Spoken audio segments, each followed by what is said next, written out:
അനുഗ്രഹിക്കപ്പെട്ട ഒരു രാജാവ്. അപ്പനാ സകലതും സ്വരൂപിച്ചത്. മകൻ അപ്പനോടുകൂടെ, അപ്പൻ സ്വരൂപിച്ചതോട് വീണ്ടും കൂട്ടിച്ചേർത്ത് അനുഗ്രഹിക്കപ്പെട്ട ഒരു ആലയം പണിതു. ലോകത്തിലെങ്ങുമില്ലാതെ വണ്ണം പ്രൗഢിയോടുകൂടെ നിൽക്കത്തക്കവണ്ണം യെരൂശലേമിൽ അവിടെ നിൽക്കപ്പെട്ടതായിരിക്കുന്ന ഒരു ദേവാലയം.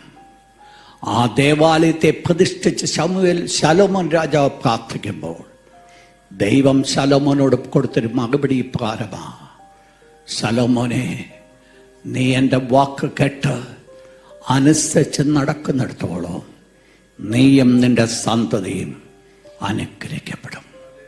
അല്ല, നീ എന്നെ വിട്ടുമാറുന്നുവെങ്കിൽ ഈ ആലയം എത്രമാത്രം ഉന്നതമാണെങ്കിലും അത് നശിച്ചു പോകും.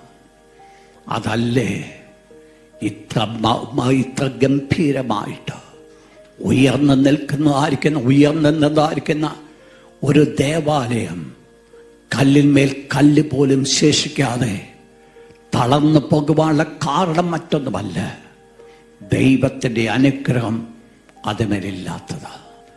മറ്റുള്ളവർ അനുഗ്രഹിക്കപ്പെടേണ്ടതിനാ ഞാനും നിങ്ങളും അനുഗ്രഹിക്കപ്പെടേണ്ടത് വളരെ ആവശ്യമാണ്.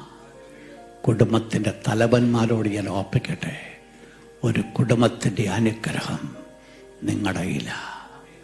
ദൈവമാ നിങ്ങളെ ആക്കി വച്ചിരിക്കുന്നത് ഒരു കുടുംബത്തിൻ്റെ തലവനായിട്ട്. ആ കുടുംബം അനുഗ്രഹിക്കപ്പെടുന്നുവെങ്കിൽ നിങ്ങൾ മുഖാന്തരം അത് അനുഗ്രഹിക്കപ്പെടുവാൻ സാധിക്കും.